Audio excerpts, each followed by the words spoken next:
자, 바로 이어서 우리가 가보도록 하죠.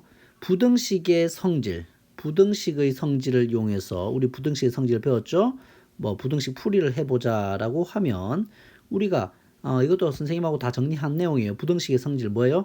양변에 같은 수를 더하거나 빼거나 곱하거나 나누어도 부등호는 유지한다. 이렇게 생각하면 돼요, 안 돼요? 안 되죠. 대부분은 안 되는데 뭐는 주의해야 된다? 음수를 곱하거나 나누면 부동호 방향이 바뀐다는 것을 꼭 주의해서 우리가 어떤 꼴로 만들어준다? 바로 x는 해가지고 x만 남기고 우리가 이런 식으로 다 정리를 해주면 이런 꼴로 만들어주면 그 해를 구한 게 되는 거죠. 그리고 아까 말했지만 시각적으로 표현할 수가 있어요.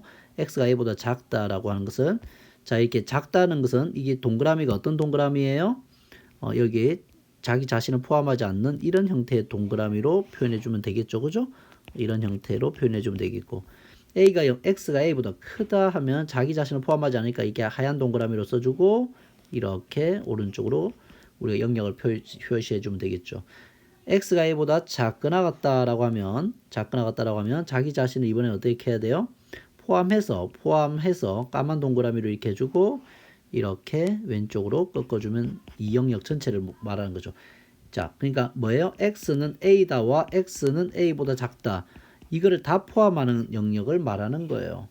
자, 마찬가지로 x가 a보다 크거나 같다라고 하면 뭐와 크다와 같다를 다 포함하니까 까만 동그라미로 해놓고 이렇게 표현하는 거예요. 이렇게.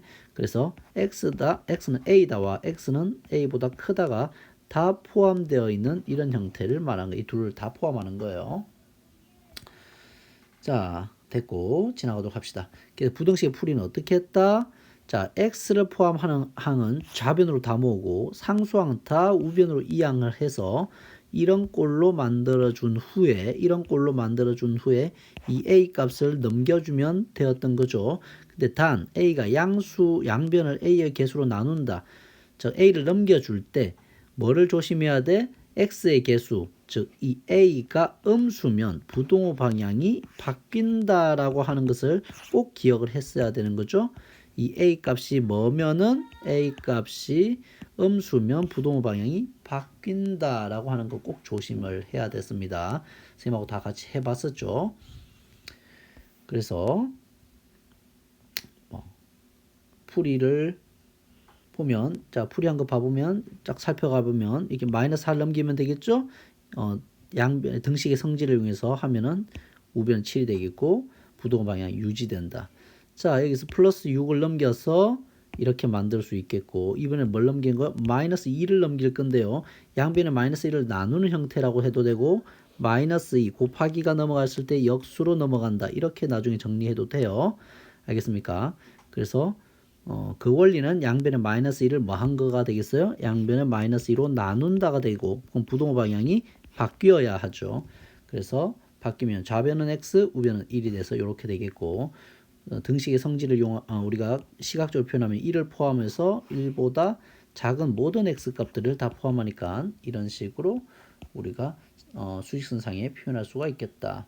마찬가지로 처음에 뭐부터 날려? 상수항부터 우변으로 넘기고 그 다음에 1차항은 좌변으로 넘겨서 이렇게 표현할 수가 있겠습니까?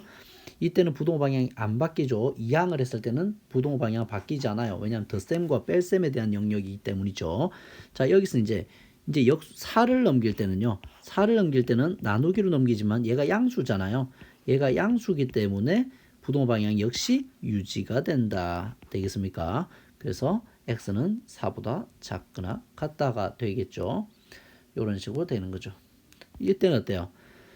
자, 이번에는 우리가 먼저 이런 식으로 돼 있을 때는 괄호를 먼저 벗겨줘야 돼요. 그래서 이렇게 벗겨준 다음에 이항을 해볼까요? 얘는 넘기고 2는 우변, x는 좌변으로 이항을 하니까 부동호 방향은 역시 유지가 되고 좌변은 이렇게, 우변은 이렇게 되겠죠.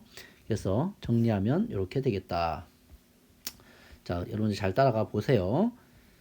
자, 관련된 개념들은 그냥 지나가도록 하겠습니다. 우리가 많이 풀어봤으니까요. 쭉쭉 지나갈게요. 자, 복잡한 1차 방정식의 풀이. 자, 무엇을 복잡하다고 한 걸까요? 자, 개수가 이번엔 소수예요. 개수가 소수인 1차 부등식의 풀이 이런 걸 말하는 거죠. 이렇게 개수가 어떤 형태로 돼 있어요?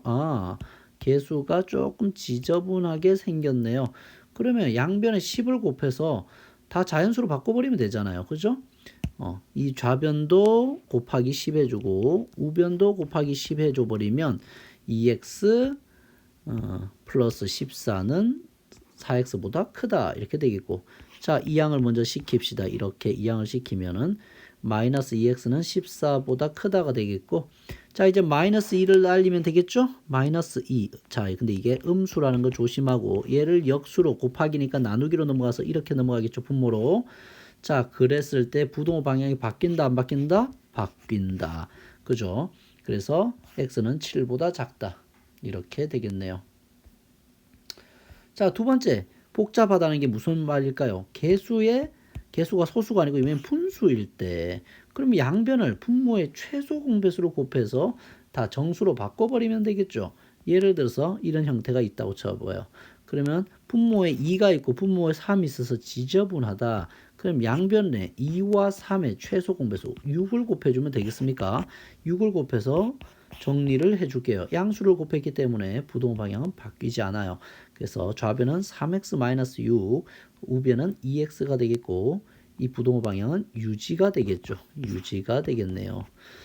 자, 그 다음에 이 양을 시킬까요? 마이너스 6을 넘기고 2를 넘기면 좌변은 이렇게, 우변은 이렇게 되고, 바로 끝났네요. 좌변이 x만 남아서. 그래서 x는 6보다 크거나 같다. 이렇게 정리할 수가 있겠습니다.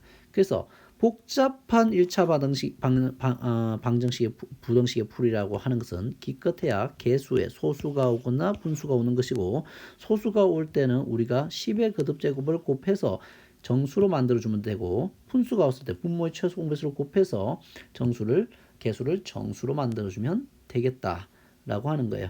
관련 문제들은 수업 시간에 다뤄보도록 하죠. 자, 여기까지 하고 또 쉬었다가 관련 유형 문제 다뤄보도록 하겠습니다. 수고하셨습니다.